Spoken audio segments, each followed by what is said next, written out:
For more analysis, let's bring in author and political analyst Nicolai Due-Gundersen. He joins us now from London. So, Nicolai, for now, de-escalations on both sides, but there are still intelligence alerts out of the U.S. For potential terror or cyber attacks. Do you think we could see further escalation? I think at this stage, both sides, Iran and Trump himself, they do want to de-escalate the situation. But right now, I think that this game that's been played by Trump has become very dangerous. Since Trump withdrew from the nuclear deal, we've seen further and further escalation by President Trump himself. And I think that we've gotten to the point where there's a lot of regional backlash against the United States, and that could lead to further violence towards U.S. forces. What did you make of the U.S. president's address today? He says he wants more economic sanctions on Iran.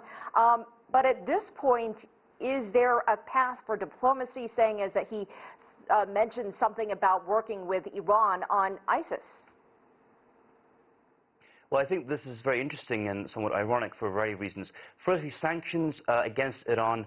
That's the same game that Trump has been playing for a while now, and it's been proved that a lot of sanctions, they hurt ordinary Iranians. Also, for the region itself, the reason why we saw a lot of backlash over the assassination of General Qasem was because he was seen as someone who actually blocked ISIS on several occasions. So it's very ironic that Trump now says he wants to work with Iran to tackle ISIS. I think that right now Trump needs to be able to come to the negotiating table and be able to talk to the Iranians. They have said that they are willing to do so.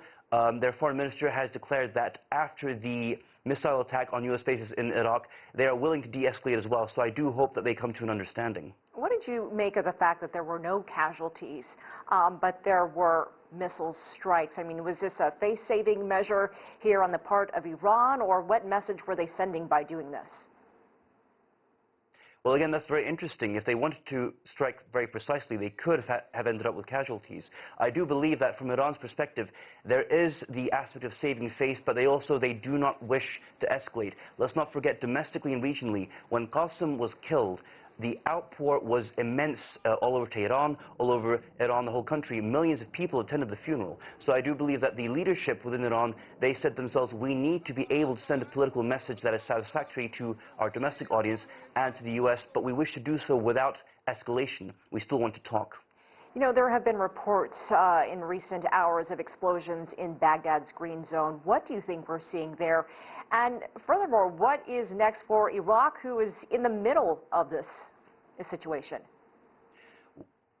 Well, this has certainly been an issue. I think right now Iraq is probably very frustrated. They've been facing protests on and off over corruption.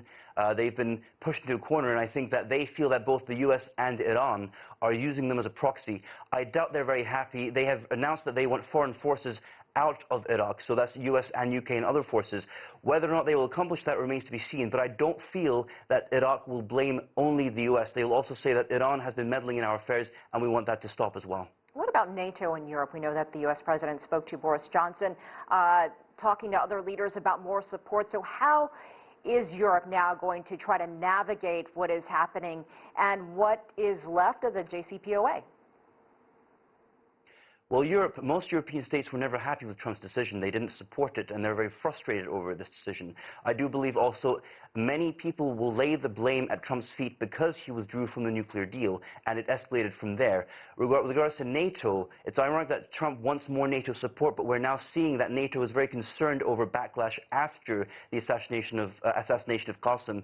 And so we're actually seeing NATO troops saying, well, we don't necessarily want to get more involved. And that's very ironic. So I don't think Trump has played the right hand here. And domestically as well, we're seeing that Congress is not happy. They are blocking him. They're starting to say that this man is dangerous and not fit to be president. All right, Nicolai Due-Gundersen in London, thank you so much for your time.